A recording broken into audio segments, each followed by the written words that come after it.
우리 사람이 예수 그리스도가 아니었더라면 이 죄 문제를 가지고 말이죠.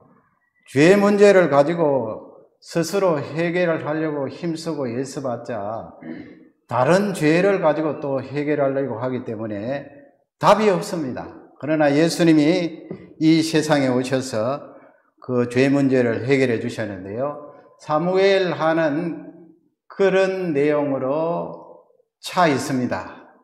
오늘 세 가지 말씀으로 생각해 보기를 원합니다. 첫째는 선을 행하는 자 없다. 로마서 3장 말씀해 보면 사도 바울이 분명히 말씀하셨어요. 우리 로마서 3장 12절을 다 같이 읽겠습니다. 다 치우쳐 함께 무익하게 되고 선을 행하는 자는 없나니 하나도 없도다. 아멘. 다 치우쳐 그랬습니다. Take away. 다 치우쳐. 다 치우쳐. 그 다음에 하반절에 보면은 선을 행하는 자는 없나니 하나도 없다 그랬습니다. 우리가 다윗을 보면서 성군이라 그러잖아요. 그렇게 성군이라는 타이틀을 붙여줄 때에는 아마 우리 사람과 사람 이렇게 비교해서 우리보다는 훨씬 나으니까 다윗이 참 하나님 앞에서 또 바른 그런 정치를 많이 했잖아요. 개인적인 신앙 경건도 그렇고요. 우리하고 비교해서 다윗이 좀 낫다 해서 그렇게 성군이라고 붙이는데 하나님 앞에 서면은 이 말씀에 그대로 적용이 됩니다. 다윗도 역시 치우친 사람이다. 하나님 앞에 바로 쭉 나아가지 않고 길을 벗어난 탈선한 사람이다. 그렇게 성경은 가르쳐주고 있고요. 다윗 거도 성군이기는커녕 선을 행할 수 없는 근본적인 죄인이다 하는 것을 우리에게 가르쳐주고 있습니다.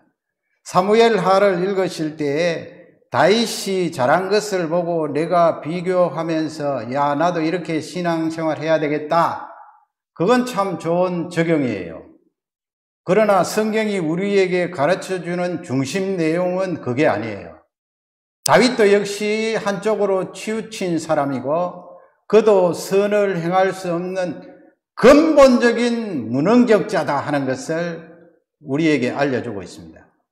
하나님 앞에 선을 행할 수 있는 자는 이 세상에도 아무도 없다.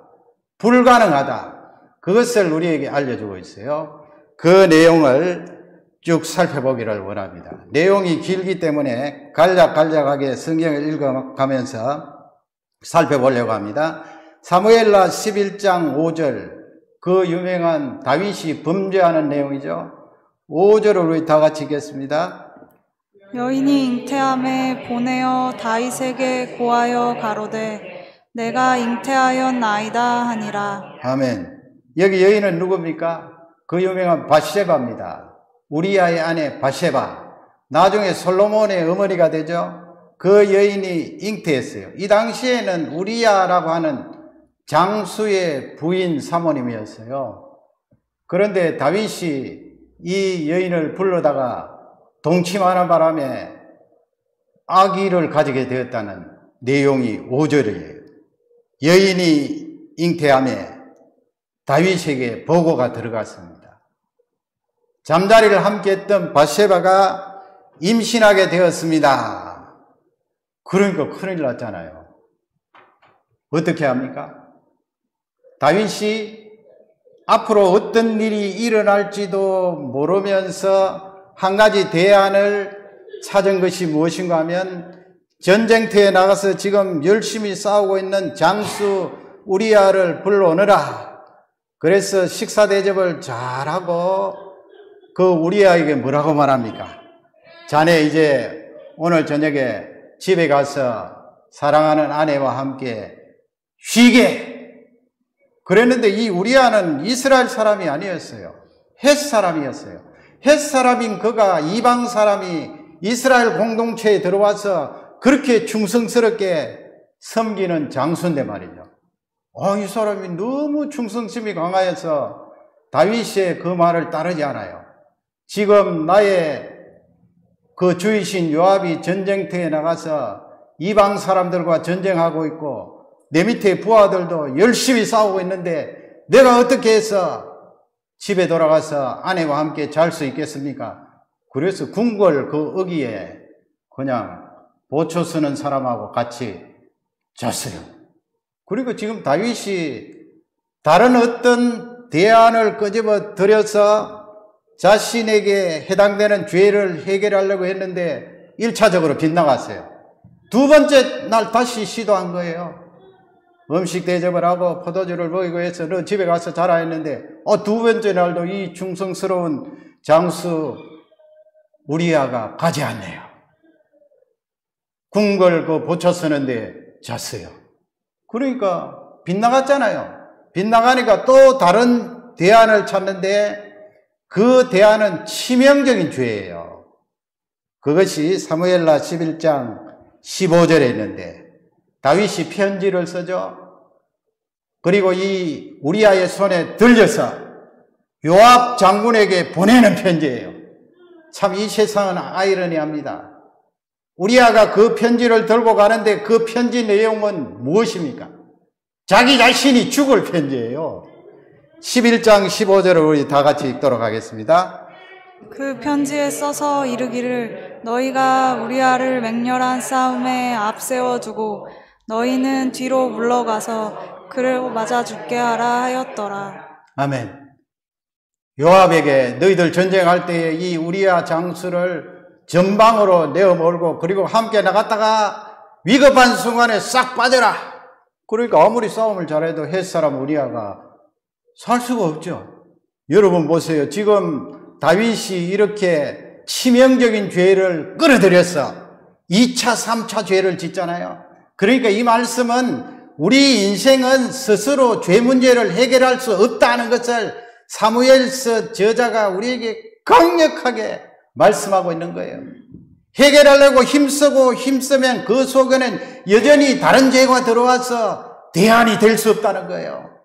이렇게 충성스럽고 나라를 위하여 왕을 위하여 자신의 힘을 다하는 그 장수를 죽음의 길로 내어몰잖아요. 사무엘하 11장 25절에 보면은 결국은 그 우리아가 다윗의 책략대로 전방에 나갔다가 다른 동료들이 후진하는 바람에 전사하게 되었어요. 이런 일이 일어났습니다. 보고를 하죠, 왕께. 요압이 그 편지 내용을 아니까 사람들을 시켜서 다윗 임금님께 보고하니까 누가 죽었습니다. 그 가운데 우리아 장수가 전사했습니다. 보고하니까 사무엘하 11장 25절 보세요.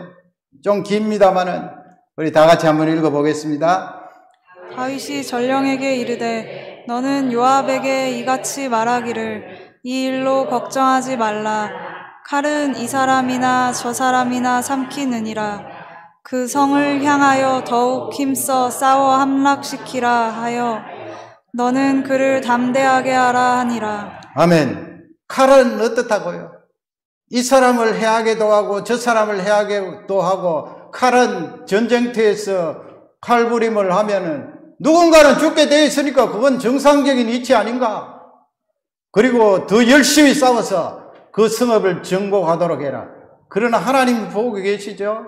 뒤에 9절 보면 여호와께서 보시기에 다윗의 소위가 악하였더라. 우리 하나님이 감찰하시고 보고 계시는데 그 마음을 꿰뚫어 보시는데 이걸 모르실 리가 없죠. 뭐라고? 칼은 이 사람을 해하고 저 사람도 해할 수 있느니라고 내가 보고 있는데 다윗이라는 사람이 제2, 제3, 제4 해결책을 끌어들였지만은 2, 3, 4 대안들이 들어올 때마다 그건 다 죄악된 방법이에요. 결국은 평가도 그렇게 하잖아요. 지가 죽여놓고 말이죠. 칼은 이 사람도 해하고 저 사람도 해야 할 수 있느니라. 그러니까 벌써 뒤쪽에 가면은 자기 말로 자신을 속이고 하나님을 속이고 말로 죄를 짓고 있잖아요. 그 일반적인 상황이 우리아의 죽음에 해당이 되나요? 다윗이 직접적으로 개입해서 우리아가 전사하도록 했는데요. 그러니까 성경은 철저히 우리에게 너희들 죄 문제를 가지고 스스로 해결하려고 하면 전혀 해결책이 없어. 끌어들인 대안이 바로 죄야. 죄를 가지고 죄를 해결하려고 하니까 결국은 죄 속에 갇혀서 결국은 사망이 너희 앞에 엄습할 것이다. 사무엘하는 또 사무엘하 24장에 보면은 다윗의 범죄에 대해서 말합니다. 24장 2절에 보면은 다윗이 무엇을 명령합니까? 우리 2절을 다 같이 읽도록 하겠습니다. 이에 왕이 그 곁에 있는 군사령관 요압에게 이르되 너는 이스라엘 모든 지파 가운데로 다니며 이제 단에서부터 브엘세바까지 인구를 조사하여 백성의 수를 내게 보고하라 하니. 아멘. 여러분 여기 보면은 지금 24장 다 잘 아시니까 다윗이 범죄한 내용이잖아요. 이 다윗의 후반기인데 말이죠. 인구조사라는 것은 백성들의 숫자를 헤아리는 것인데 그게 하나님 앞에 뭐가 죄가 되나요? 사실은 이 오버랩 됐어요. 두 가지. 하나는 이스라엘 백성들이 압살롬, 다윗의 아들 압살롬이 반역할 때 이스라엘이 가담을 했거든요. 기름 부음 받은 다윗을 몰아내고 압살롬을 왕으로 추대하려고 이스라엘이 가담했기 때문에 하나님께서 그 왕을, 하나님이 세운 자를 몰아낸 이스라엘을 치시려고 하는 거예요. 그러면 다윗이 여기서 인구조사한 것은 무엇이 잘못인가? 이스라엘을 치는 그 시점에 다윗이 계속해서 오면서 마음이 부풀어 올라서 교만한 마음이 들어갔어요. 그 두 가지가 겹치게 된 거예요.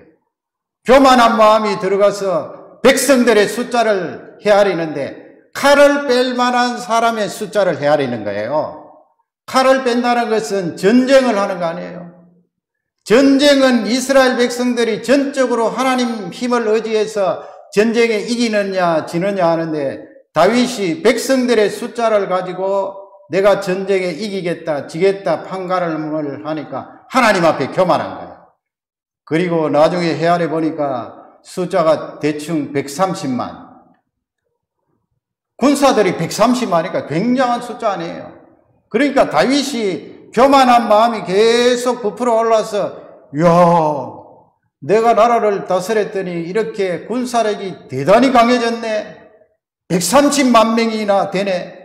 그러니까 하나님이 도우시고 함께 하시는 그 전쟁 생각한 것이 아니고 왕의 힘을 생각한 거예요. 그러니 하나님께서 그 다윗의 범죄를 보고 지나가지 않는 거예요. 다윗이 여러분 지금 24장은 앞쪽에 압살롬에게 쫓겨서 왕위가 빼앗겼잖아요. 한동안.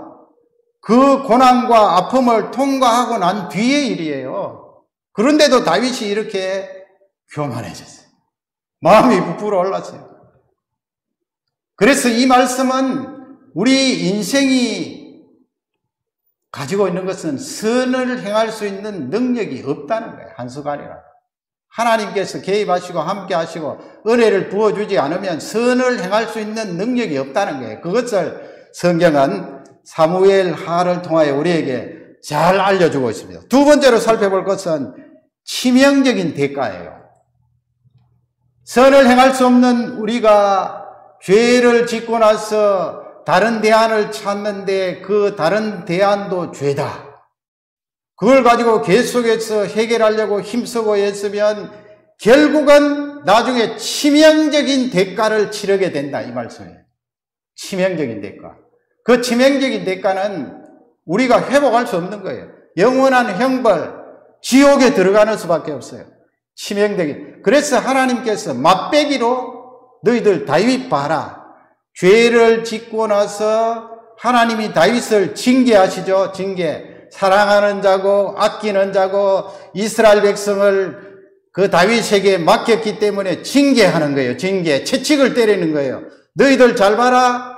다윗을 채찍으로 때리는데도 저렇게 치명적인 대가가 있지 않느냐. 그런데 징계가 아니고 너희들이 죄 지은 그대로 다 받으면 영원히 회복할 수 없단다. 그걸 가르쳐 주는 거예요. 그래서 다윗이 받는 그 징계를 보죠. 징계라는 것은 강도가 훨씬 약하잖아요. 우리가 예수님 아니고 영원히 형벌을 받으면 무지막지한 형벌, 회복할 수 없는 형벌을 받는데 다윗은 징계를 받는 거예요. 사무엘 하에서 징계를 받는데 그 강도가 우리가 보기에는 비참한 거예요. 그러니 징계받는 데가 저 정도인데 너희들 예수님이 아니었던들 어떻게 했느냐, 그것을 알려주는 거예요. 사무엘하 12장 10절 보세요. 10절 우리 다 같이 읽겠습니다. 이제 내가 나를 업신 여기고 햇사람 우리아의 아내를 빼앗아 내 아내로 삼았은즉 칼이 내 집에서 영원토록 떠나지 아니하리라 하셨고. 아멘. 나단 선지자를 통하여서 다윗에게 예언의 말씀을 하는데 중요한 것은 칼이 내 집에서 영원토록 떠나지 아니하리라. 얼마나 무서워요, 이 말씀. 여러분, 다윗은 구원받았잖아요. 왜 구원을 안 받았겠어요? 그런데 보세요. 영원토록 떠나지 아니하리라 이렇게 말씀했어요. 아니, 다윗의 집에 칼이 영원토록, 칼이라는 것은 사망이요, 저주받는 건데 말이죠. 영원토록 떠나지 아니하리라. 이 말을 다른 말로 바꾸면 다윗아, 네가 지금 징계를 받아서 그 받는 징계를 통하여 회복은 약속한다. 그러나 만일 너에게 하나님의 은혜가 부어지지 않으면 영원토록 칼이 너에게 임하여서 네가 저주를 받고 멸망을 받을 것이다. 그 말씀이에요. 무섭죠, 여러분? 그러나 징계이기 때문에 하나님께서 그 강도를 줄여주시죠. 사무엘하 13장 29절 보세요. 29절. 그 칼이 어떤 현상으로 나타납니까? 우리 29절을 다 같이 읽겠습니다.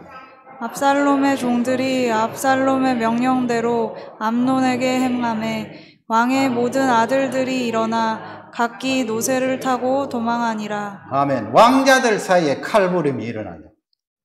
암논은 첫 번째 왕자인데 이 암논이고 막 정신이 획가닥해서 어떻게 합니까? 압살롬의 누이 동생 다말을 욕보이잖아요. 이복 동생입니다. 그러니까 그 오빠인 압살롬이 가만히 있겠어요? 두고 보자 하다가 첫 번째 형인 암논을 살해하는 장면이 29절이에요. 부하들을 시켜서. 그래서 첫 번째 왕자 암논이 세상 떠나요. 칼이 일어나죠? 칼이 너희 집을 영역이 떠나지 아니하리라. 징계인데 이 정도예요, 여러분. 다윗 지금 징계하는 거예요, 하나님이. 인과응보가 아니에요. 인과응보로 성경을 보면 안 돼요. 징계하는 거예요. 다윗이 왕이기 때문에 너는 메시아의 조상 다윗 왕이기 때문에 너는 징계도 강도를 강하게 하는데 멸망의 징계는 아니고 이 정도다. 그 다음에 보세요. 사무엘하 15장 30절 보면 어떻게 되나요? 다 같이 읽도록 하겠습니다. 다윗이 감람산 길로 올라갈 때에 그의 머리를 그가 가리고 맨발로 울며 가고 그와 함께 가는 모든 백성들도 각각 자기의 머리를 가리고 울며 올라가니라. 아멘. 그의 머리를 가리고. 부끄럽다는 거죠. 왜 부끄럽습니까? 아들에게 왕위가 찬탈되어서 그 아들이 왕위를 빼앗고 아버지를 몰아내니까 어떻게 해요? 아버지가 이제 도망을 가는데 너무 부끄럽고 창피하니까 머리를 가리고 그 다음에 맨발로 했어요. 왕이 맨발로. 얼마나 비참해요. 그 다음에는 눈에 눈물이 줄줄 흘렀어요. 물론 다윗은 그 내용을 알기 때문에 회개하는 눈물도 되겠습니다만 인간적으로 보면 비참한 눈물 아니에요. 맨발에다가.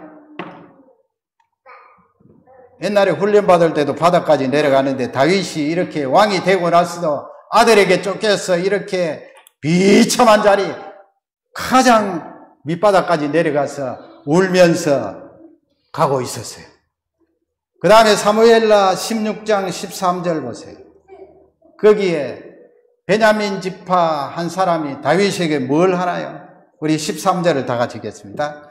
다윗과 그의 추종자들이 길을 갈 때 시므이는 산비탈로 따라가면서 저주하고 그를 향하여 돌을 던지며 먼지를 날리더라. 아멘.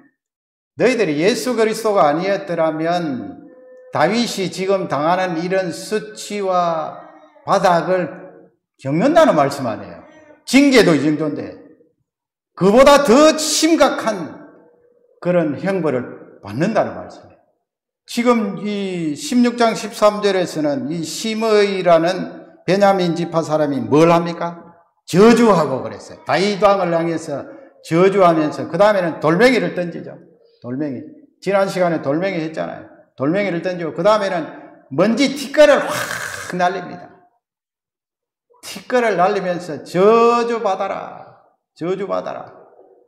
다윗이 징계를 받으면서 저주의 말을 듣는데 만약에 징계가 아니고 영원토록 죄 문제를 해결하지 못하면 영원한 저주를 받는다 이 말씀 아니에요. 징계도 이 정도인데 그 다음에 사무엘라 18장 33절 보세요. 33절 또 다 같이 읽겠습니다. 왕의 마음이 심히 아파 문 위층으로 올라가서 문이라. 그가 올라갈 때 말하기를 내 아들 압살롬아 내 아들 압살롬아 차라리 내가 너를 대신하여 죽었다면 압살롬 내 아들아 하였더라. 아멘. 잘 아시죠? 압살롬이 나귀 타고 노새 타고 가다가 그냥 머리가 치렁치렁하니까 상수리 나무 참나무에 그냥 걸려서 그 긴 머리 때문에 참나무 가지에 대롱대롱 하니까 요압 장군이 그의 생명을 빼앗았거든요. 그러니까 보고를 받은 다윗이 여기 보세요. 내 아들아 몇 번 합니까? 헤아려 보면 5번이에요. 5번. 말까지 이름까지 넣으면 8번. 내 아들 압살롬아. 그러니 어느 부모든 이렇지 않겠어요? 사랑하는 아들이 자녀가 세상 떠나는데 그냥 아이고 잘됐다. 그놈 아버지 배신하더니 잘됐다고 박수칠 사람이 누가 있어요? 다윗 왕도 사랑하는 아들 이 압살롬 8번 7번 부르면서 내 아들아 징계도 이 정도예요. 여러분 징계도. 그런데 죄 문제를 해결하지 않고 하나님 앞에 심판을 받으면 이건 아무것도 아니에요. 그것을 성경은 우리에게 알려주고 있습니다. 사무엘라 24장 15절 보면은 15절 우리 다 같이 읽겠습니다. 이에 여호와께서 그 아침부터 정하신 때까지 전염병을 이스라엘에 내리시니 단에서부터 부엘세바까지 백성의 죽은 자가 7만 명이라. 아멘. 몇만 죽었다고요? 이게 3일 온역 전염병이거든요.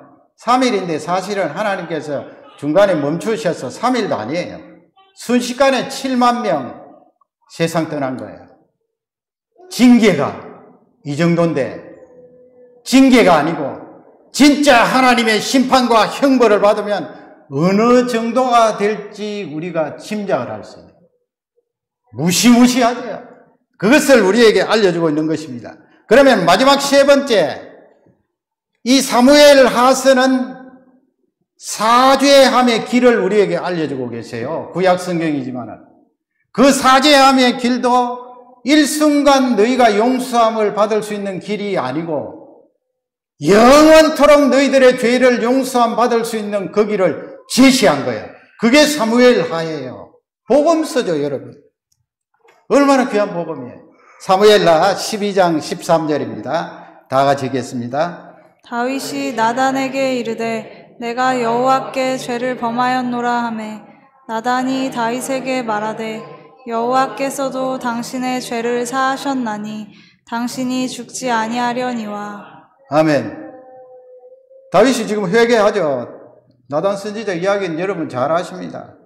여호와께 죄를 범하였노라 하매 성경을 읽으면은 야 이거 뭐 그냥 말 한마디 여호와께 죄를 범하였노라 하면 하나님께서 다 청산해 주시는 거 아닌데 사실은 다른 성경하고 비교해 보면 다윗이 이때요 어마어마하게 회개했어요.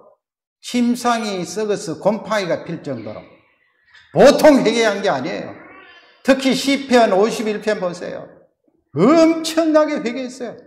뼈를 깎아내는 듯한 회개를 했다고요. 그러나 이 사무엘 하에서는 뭐 다 기록할 수 없잖아요. 그러니까 선지자 앞에 내가 잘못했습니다. 죄를 회개합니다. 내가 죄인입니다. 나단이 다윗에게 말하죠. 하나님 말씀을 받아서 여호와께서 당신의 죄를 사하셨나이다. The Lord has taken away your sin.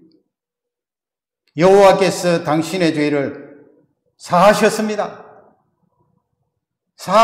그러니까 이 말씀은 멀리 보면은 신약 시대까지 내다보면서 우리가 적용할 수 있죠.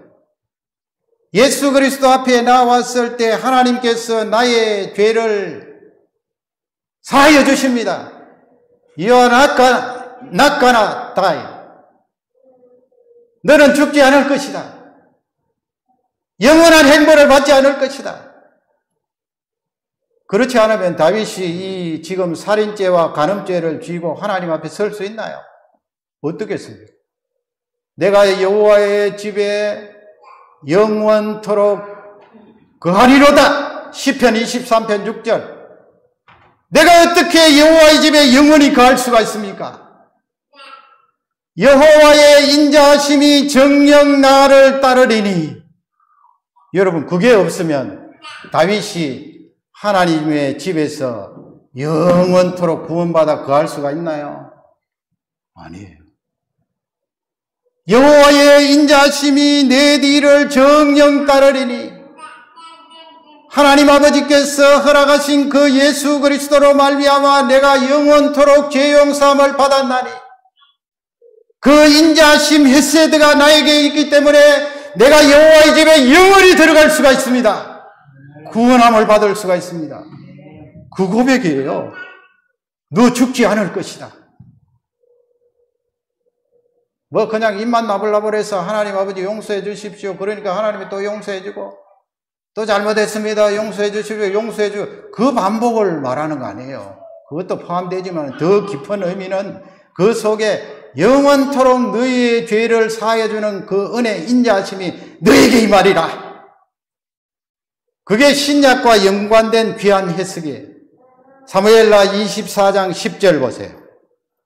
거기 보면 더 구체적으로 알 수가 있죠.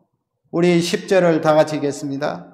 다윗이 백성을 조사한 후에 그의 마음에 자책하고 다윗이 여호와께 아뢰되 내가 이 일을 행함으로 큰 죄를 범하였나이다. 여호와여 이제 간구하옵나니 종의 죄를 사하여 주옵소서. 내가 심히 미련하게 행하였나이다 하니라. 아멘. 지금 여기서도 회개하잖아요. 큰 죄를 범하였습니다. 그리고 회개하죠. 종의 죄를 사하여 주옵소서. 계속 회개하는 거예요. 계속 회개하다 나중에 정신없을 때 죄 지으면 어떻게 합니까? 숨 넘어갈 때는 죄를 안 짓나요? 그럴 때는 어떻게 하나요? 지금 여기서 성경이 가르쳐주고 있는 것은 다윗이 또 회개하잖아요. 사무엘하 24장 18절 보면은 우리 18절 말씀 다 같이 읽겠습니다. 이날에 갓이 다윗에게 이르러 그에게 아뢰되 올라가서 여부스 사람 아라우나의 타작 마당에서 여호와를 위하여 제단을 쌓으소서 하매. 아멘. 여호와를 위하여 제단을 쌓으소서. 그래서 그 갓 선지자가 지적한 곳이 여부스 사람 아라우나의 타작마당이고 그곳이 어디냐? 바로 예루살렘이에요. 예루살렘. 제단을 쌓으소서. 다윗이 어떻게 합니까? 선지자의 말씀에 따라 25절에 보면은 거기서 뭘 합니까? 25절을 다 같이 읽겠습니다. 그곳에서 여호와를 위하여 제단을 쌓고 번제와 화목제를 드렸더니 이에 여호와께서 그 땅을 위한 기도를 들으시매 이스라엘에게 내리는 재앙이 그쳤더라. 아멘. 제단을 쌓고 번제와 화목제를 하나님 앞에 드렸습니다. 번제와 화목제는 희생제사입니다. 희생제사. 이에 여호와께서 그 땅을 위한 기도를 들으시며 전염병을 스탑시킨 거예요. 그래서 이 말씀은 이 자리가 바로 성전 자리예요. 성전. 나중에 솔로몬 임금님이 이 자리에 성막 말고 성전을 지어, 이 자리에. 그래서 성전은 예수 그리스도를 나타내고 여기에 희생제사는 바로 예수 그리스도를 말씀하세요.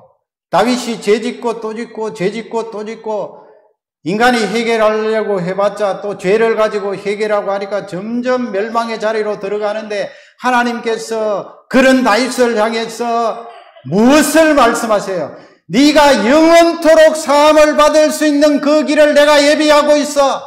그게 사무엘하 7장 말씀이에요. 사무엘하 7장.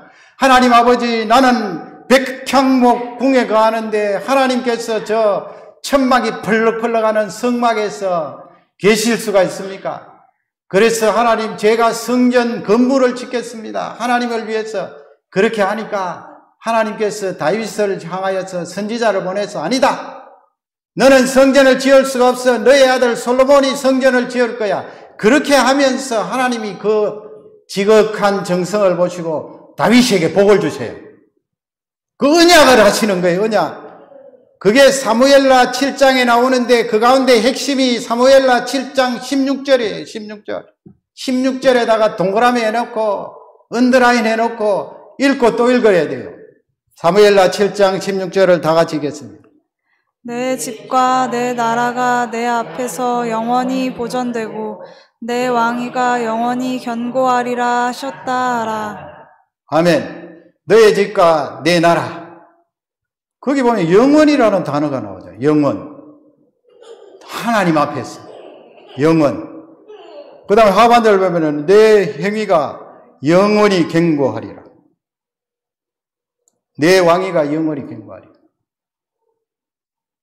영원. 다윗이 여러분 영원합니까? 다윗도 70세에 죽었고 또 남쪽 유다 나중에 갈라져서 남쪽 유다 포로로 잡혀갖고 뭐 예수님 오실 족보는 하나님이 보존하셨습니다만은 다윗의 그 왕위가 영원토록 안 갔어요. 주후 70년에 로마에 의해서 완전히 무너졌고 이제 1945년도 48년도에 이스라엘이 회복했습니다만은 사실은 이 말씀은 하나님께서 다윗과 언약을 세우시는데 영원이라는 단어를 거기 집어넣은 것이 무슨 의미예요?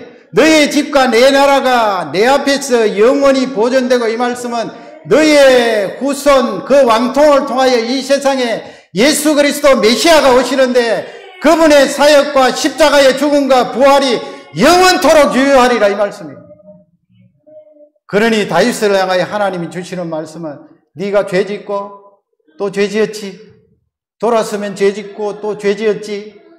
그러나 그 죄를 영원토록 용서하여 줄 예수 그리스도께서 너의 혈통을 통하여 이 세상에 올 거야. 그 예수 그리스도가 십자가에 죽으시고 부활하셔서 세운 집은 영원토록 갈 거야. 그 나라는 무너지지 않고 영원토록 내 앞에서 간단다. 그것을 약속한 거예요. 다윗에게 사실상은 너가 죄 용서함 받은 것은 영원토록 유효하다. 예수 그리스도께서 오셔서 십자가에 죽으시고 부활하신 그 사건을 통하여 너에게 확정시켜준다 하는 것을 우리에게 알려주고 있습니다. 그래서 로마서 3장 25절에 보면 그 부분에 우리에게 사도 바울이 말씀하셨죠. 로마서 3장 25절을 붙드시기 바랍니다. 다 같이 우리 한 음성으로 읽겠습니다. 이 예수를 하나님이 그의 피로써 믿음으로 말미암는 화목제물로 세우셨으니 이는 하나님께서 길이 참으시는 중에 전에 지은 죄를 간과하심으로 자기의 의로우심을 나타내려 하심이니. 아멘. 하나님께서 예수 그리스도를 영원토록 너희의 집을 세우겠다, 너희의 왕위가 영원토록 가겠다는 그 말씀을 성취하셨잖아요. 예수 그리스도를 통하여. 예수 그리스도께서 십자가 위에서 희생 제물이 되셨으므로 그분의 그 희생을 믿고 바라보는 자는 뭐라고요? 나와 하나님과 화목하게 되겠다 이 말씀이에요. 사죄함의 길을 우리에게 제시하신 거예요. 그래서 여러분 요한복음 8장 56절에 보면 그런 말씀이 있어요. 제가 여러분 집에 가셔서 찾아보시라고 안 올렸어요. 요한복음 8장 56절에 보면 예수님이 유대인들에게 그런 말씀을 하세요. 너희 조상 아브라함이 나의 때를 고대하고, 제가 조금 의역을 합니다. 나의 때를 고대하고 기다리며 생각하다가 즐거워했는데 He saw my day. 그랬어요. 아브라함이 나의 때를 보고 He was glad. 기뻐했다고 그랬어요. 그게 무슨 말씀이에요? 구약 성도의 구원에 대해서 우리에게 알려주시는 귀한 말씀 아니에요? 아브라함은 구약 사람이고 우리가 그토록 추앙하고 믿음의 조상이라고 말하는데 아브라함도 믿음으로 말미암지 않고는 구원을 받을 수가 없겠죠. 그는 죄를 안 지었나요? 하나님 앞에 먼지만한 죄라도 그 죄를 가지고는 하나님 앞에 설 수 없는데요. 아브라함이 뭘 고대하고 소망하고 즐거워했습니까? 메시아 되신 예수 그리스도께서 이 세상에 오셔서 십자가 지시고 부활하시는데 그때 되면 나의 구원이 완전히 이루어져. 그래서 아브라함이 천상에서 예수님이 이 세상에 오셔서 십자가 지실 때가 가까워오니까 그때를 보고 He saw my day. 예수 그리스도의 그날을 보고 기뻐했다. 다윗은 어떤가요? 내가 여호와의 집에 영원히 거하리로다. 하나님은 어떻게 하나님의 집에 영원히 거할 수가 있습니까? 숨이 넘어가려고 하니까 옛날에 바세바 사건 생각나네요. 하나님 아버지, 그 충성스러운 우리아 장수 생각나네요. 그리고 이 요망한 입을 벌려서 칼은 이 사람도 죽이고 저 사람도 죽이는데 그 뭐 대수냐? 그 말도 생각나네요. 어떻게 하나님 앞에 설 수 있나? 아니야. 너의 집, 너의 나라가 영원토록 경고하리라. 예수 그리스도께서 이 세상에 오셔서 십자가 죽으시고 부활하셨기 때문에 그때가 이루어진 거야. 그러므로 너의 죄는, 다윗아, 너의 죄는 다 용서함 받았어. 그래서 시편 23편은 예수 그리스도께서 십자가 위에서 성취하신 그 내용을 바라보면서 성령의 감동으로 기록했다고 봐도 되잖아요. 여호와의 인자하심이 정녕 나를 따르리니, 하나님 나를 덮으신 그 인자하심이 아니면 내가 어떻게 하나님 앞에 설 수가 있겠습니까? 십자가의 죽음의 그 은혜가 아니면 내 죄를 어떻게 용서함 받을 수가 있겠습니까? 그 인자하심 때문에 내가 여호와의 집에 영원히 들어갈 수가 있습니다. 할렐루야.